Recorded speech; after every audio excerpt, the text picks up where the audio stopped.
अस्सलामुअलैकुम वरहमतुल्लाहि वबरकात।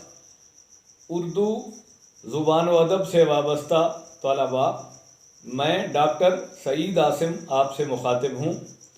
आज की ये मुख्तसर वीडियो उर्दू ज़ुबान के ऐसे चंद अल्फाज पर मुश्तमिल है जो इमला के एतबार से एक दूसरे से काफ़ी मुमासलत रखते हैं, लेकिन या उनके तलफ़ुज़ में फ़र्क होता है या उनका माना एक दूसरे से मुख्तलिफ होता है।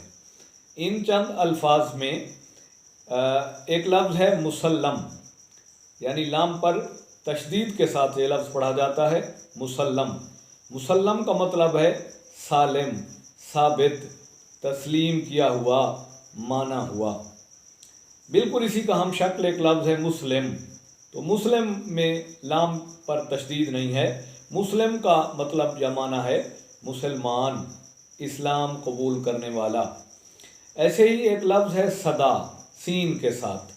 तो इस सदा का मतलब है हमेशा, दाइम या हमेशा। ऐसे ही स्वाद के साथ एक लफ्ज़ है सदा। इस सदा का मतलब है आवाज़। एक और लफ्ज़ है सहर, सीन के साथ, सीन है रे। सहर सुबह को कहते हैं। इसी का बिल्कुल हम शक्ल एक लफ्ज़ है सेहर, और सेहर जादू को कहते हैं। एक और लफ्ज़ है मुकर्रर, क़ाफ नुक्तों वाले के साथ। मुकर्रर का मतलब है तकर्रुर किया गया, करार दिया गया, ठहराया गया। और इसके साथ एक और लफ्ज़ है इसके मुकाबिल के तौर पे काफ कशिश वाले या काफ किताब वाले के साथ, मुकर्रर।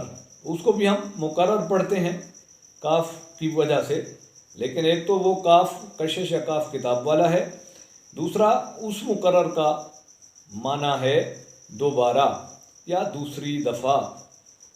तो ये चंद अल्फाज आज मेरे जहन में आए, तो मैंने सोचा कि आपके लिए इनका जो फ़र्क है तलफ़ुज़ के लिहाज से या माना के एतबार से वो वाज़ेह कर दूं, ताकि इन अल्फाज के हवाले से आपकी कन्फ्यूजन्स दूर हो जाए।